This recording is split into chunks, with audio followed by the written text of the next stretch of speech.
Why expire listing an opportunity now more than ever before? Well, that's a great thing for us to be looking at today. We're going to go into that. My name is Alan Richardson. I'm the managing broker here at Maxwell Realtor Partners. My name's Ming Richardson, compliance broker for Maximum One Realty and Realtor Partners. So we want to kind of start off talking about why expired listings are a real opportunity for the real estate agent, but also for the sellers that tried to sell previously. This is an opportunity on both sides. This is one of those win-win situations. And we don't want you to miss out on the fact that this can be really good for your sellers, but it also can be very good for the real estate professional. So we're going to kind of start off with like why now is such a good time, right? Absolutely. And in quarter of 2025, we have the highest amount of inventory withdrawal that has a Delistings. Yeah. delisting. So seller was getting discouraged because over the course of 2025, the interest rate has risen, and there was really affordability was a huge issue for our borrower. And now with the interest rate almost 1% lower than what last year was this time, it makes the housing more affordable. Yeah. I mean, like in the fall this past year, 6.5% of all listings in Georgia got delisted, removed from the market, taken out. The sellers gave up, and that's one of the highest numbers that we've ever seen in the amount of time that we've been in the real estate business. So it's pretty staggering when you look at how many people pulled their home off the market. It changed inventory levels in the fall from what we saw coming through all of last year up until this year. We are sitting at about 10% more listings this year than we had the previous year. But all last year, we had 20, 30% more listings all year. And we had a big pullback at the end of last year. And that's due to holiday and Yeah. discouraged from, and also, anytime we have anything going on administratively, that tend to swing the mindset of the seller and borrower. Yeah. But we got shared some new information about like the mindset, the thought Hmm. processes, and how expired listings are really going. And so, in the past, a lot of expired listings relisted in 3 months or 3 days, kind of thing. They normally either relisted right away or they relisted 3, 4, or 5 months down the road. Well, now, I mean, the current trend we're seeing is the listing expires. It only sits off the market for about a little over a month and a half, Correct. and then it gets relisted, and normally within 75 days that house gets sold. And so like the folks that don't give up, the folks that come back on the market, are much better off, much more likely to sell. Now when you put that along with some of the other data that we want to share with you, the first thing is, and this is not necessarily good news for listing agents Right. that lose a listing, but sellers who relisted with the same agent versus sellers who relisted with a different agent, more than double the number of people that relist with a new Different agent agent. sell for end up selling their property. Well, partially behind that is that the new agent will have different sell ideas and tactic, and also by that time, the seller is willing to reduce the sale price to the market, what the market's willing to bear. Well, and honestly, the other thing is, there's this old adage in real estate, right? I mean, the early bird gets the worm, but the second realtor sells the house. We're kind of seeing that kind of going into play. The other thing we find is that for sellers that relist with a new agent, they on average they sell in 15 days less than sellers who relist with the existing agent. So, And uh, this is why, as a seller's agent, and while we're not talking about the seller agent in particular, when you do have consultation with your seller, make sure you are clear in your direction what the market's doing, the value. And we all have seller that wants to list much higher than what the market's willing to bear. well, So, but that but brings up a really interesting thing yeah. that when it comes to pricing and relisting a property, the data is really pretty clear, and it's pretty amazing when you really put it together.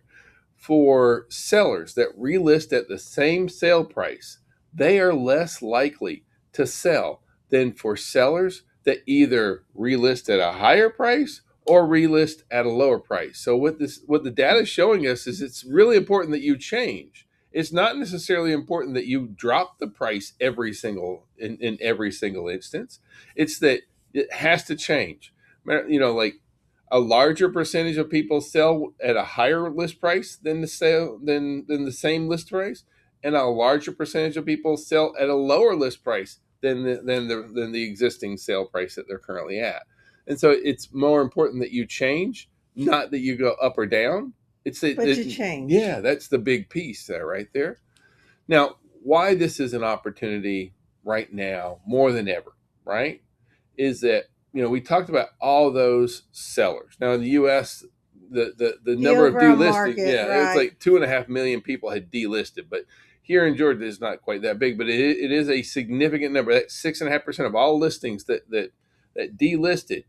53% of them are not back on the market yet. No. So this is an opportunity for you to go after the sellers who have take their delisted their property last year. Right. But that's why we're saying now is the time, right? All these folks are sitting there off the market, sitting there. I don't know if I should go back on. I don't know if things are good. And we're seeing something very different in the marketplace right So now. what's interesting, we actually own a property, and of course, it expired out by accident because I got busy. So, but it is under contract now. So what happened is I had a call first thing in the morning, 8 a.m. You guys, and the opening line was, "Are you ready to have an agent that can sell your house?" I thought that was good. Well, but let's talk about why expired listings keep working, right? Because these are homeowners that really do want to sell. They've tried to sell, and for whatever reason, they weren't successful. They still want to sell.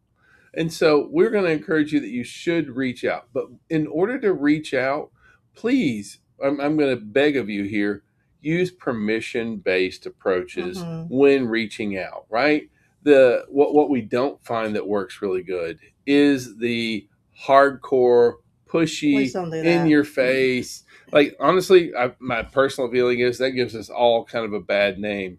So like when you call, it should absolutely be permission based because like your goal here is to like open up to less resistance, bring value to the homeowner. It is not to be super pushy, that kind of stuff. And so if I was calling an expired listing, I'd be like, hey, this is Alan with Mexa One. I saw your home over at 456 Main Street. It isn't listed anymore.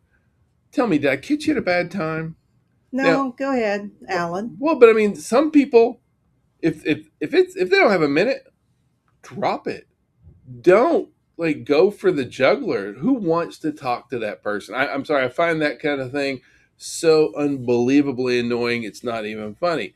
Now, for folks, they know why you've called at this point. They understand that you're in the real estate business, and if they are, and I just don't find that pushing at that point makes it real helpful. I don't see where you actually get a close. You just end up with people who yell at you, that kind of stuff, and then half the time they're just going to hang up on you. So if Eh, they don't have a minute, don't Don't, pester. yes, don't pester, but say, can I follow up with you in a couple of Yeah. weeks? Now, if they do have a minute, so they're like, oh, okay, then say, look, I'll be quick, and if this isn't relevant, I'll let you go. Does that sound good? Sure. Again, this is permission based, right? Because when you do it this way, who's in control? The homeowner's in control, right? This is not me being a super pushy. They gave me permission to move forward. If I don't have permission, I'm not moving forward. And I find that this works so much better.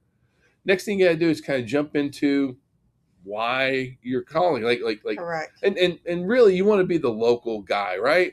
I'm local in this area. But we've helped a lot of your neighbors here who were in the exact same spot as you.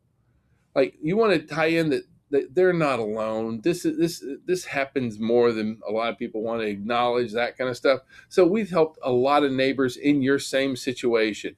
I've got empathy before I get you, but then say, look, I've got two questions for you, and just to see if I can help. And if I can't, I'll get you off the phone. Okay.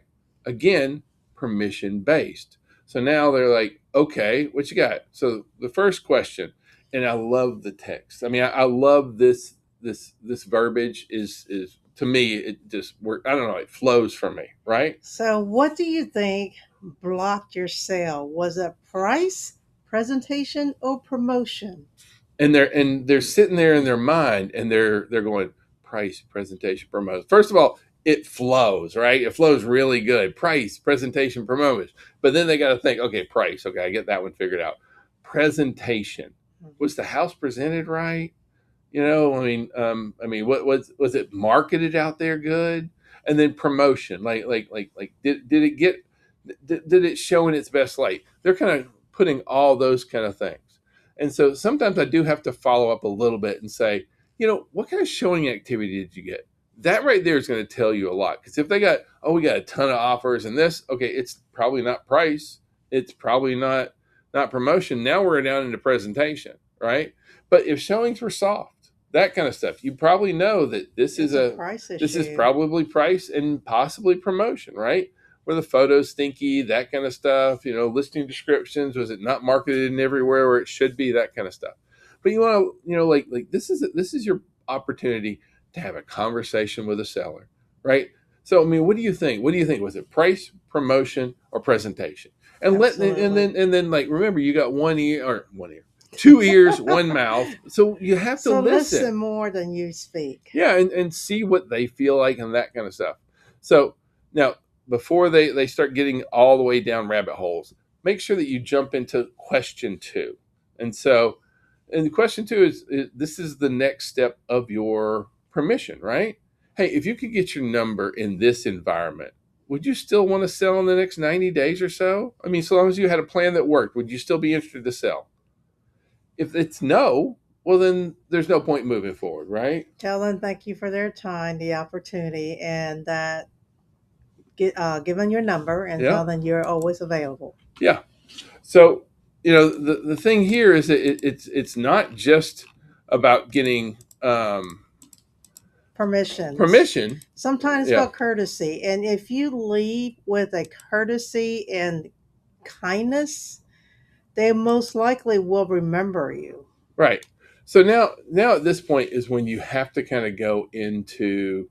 I mean, you're going back into conversation mode, but really your goal here is, like I want to sit down with you, and so you want to let them know that, like, first of all, I have a plan. I know for a lot of real estate folks, that comes off completely off the point, right? They're like, "Oh my gosh, a real estate agent that has a plan. How about that?" As opposed to just Mr. and Mrs. Wing It out there, which is what a lot of folks do. And so I have a plan, and I'd like to bring you a comparative market analysis that really does show where the market is right now for homes, along with a pricing strategy. And then I have a marketing plan that will show how you can get maximum exposure in this market. And I'd love to be able to walk through with you and talk about the promotion of your house, the presentation of your house, and what you need to do to be able to get maximum value for this home. I have some time later today or tomorrow. Always give them two options and Correct. don't make it a future. Say, do you want this? Do you want choice A or choice B? Right? Now, if they say none of those, you keep working. Okay, choice C or choice D, right? You don't say, all right, call me, right? You You don't leave have it to open close. ended. Right, right. So, So you do want to kind of go into that realm of look, you can't help them if you don't meet them face to face. You have to be able to come to them, show them what, like what's really happening, and be able to utilize a comparative market analysis the right way. The right way, so many realtors don't understand how to use a comparative market analysis to really talk about values with a potential seller. And how we do it is we bring a comparative market analysis and we lay it out right there and we say, all right, here's the active listings in your area that are similar to your home. Now, this right here, this is your competition. This is what other buyers are looking at, comparing absolutely. your house to theirs. So we have to take this into account because this is what our marketplace is. Now, down here, these are the properties that are currently under contract. These were in a price and a condition that was willing to entice a buyer to put this property under contract. And then let's look at what was actually this final sale price, because there's normally sometimes a pretty significant discount between what the actual list price was versus the actual sale price. So this is what a buyer was actually willing to pay for a home similar to yours in this area. And then when you look at all that, you kind of say, so would you not agree, Mr. and Mrs. Seller, that your home is probably going to be priced somewhere right through here? And you nod when you're doing that, because when you When nod, you people know, nod people with tend you, to right? agree. And so like you, well, would you not agree that your price now immediately you guys are on the same page about, yeah, now they might be like, whoa, no, but like it's hard when you have the data right in front of you to say, Right. well, but I wanted this. Okay, I understand that you wanted that. And sometimes the seller may have a gold mine. For example, let's say the market value is 600,000 and they really want 660 out of it. Okay. And what you have to realize is that sometimes the seller just harsh because they already got planned for that 660 sale value. Our favorite was the seller that needed to get hair plugs, and Uh, that was the basis for their home price, right? Well, if yes. I don't sell it for this price, I can't get hair plugs.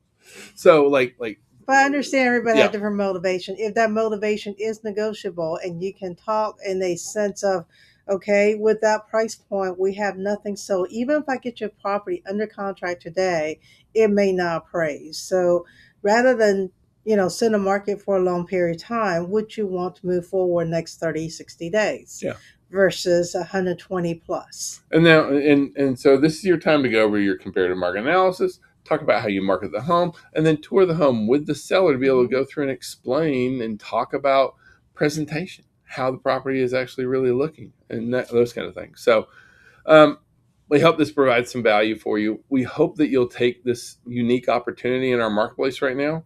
We have a lot of sellers that need our assistance. We have a lot of sellers that pulled off the market because they said, things aren't great. And now we're seeing where interest rates are coming down, Mhm. affordability is improving, wages are continuing to improve, and we're seeing overall prices are pretty flat. So we're seeing overall the market is in a different place, even this year versus last year, where we were, and we can really help some sellers out. At the same time, this can be very good for your business. So this is one of those pretty unique opportunities in real estate where it's a win-win. Absolutely. And some of you, I understand you are very intimidated in calling expire listing. Practice with your fellow agents. I promise you, when you guys practice on each other, you're only going to sharpen each other's skill set. So Well, and go and get and them. again, permission based. The permission based thing is a big deal. If they say no, take it. Then nobody hangs up Well, up on you. No take one's them mean to and you. That thank kind of stuff. them. Yeah, absolutely. So don't be pushy. Carry through it. It can be good for you and good for them. We wish you the best of luck. If we can be any kind of service, please call, text, smoke signals. Thank you for watching. Have a great day. Bye, guys.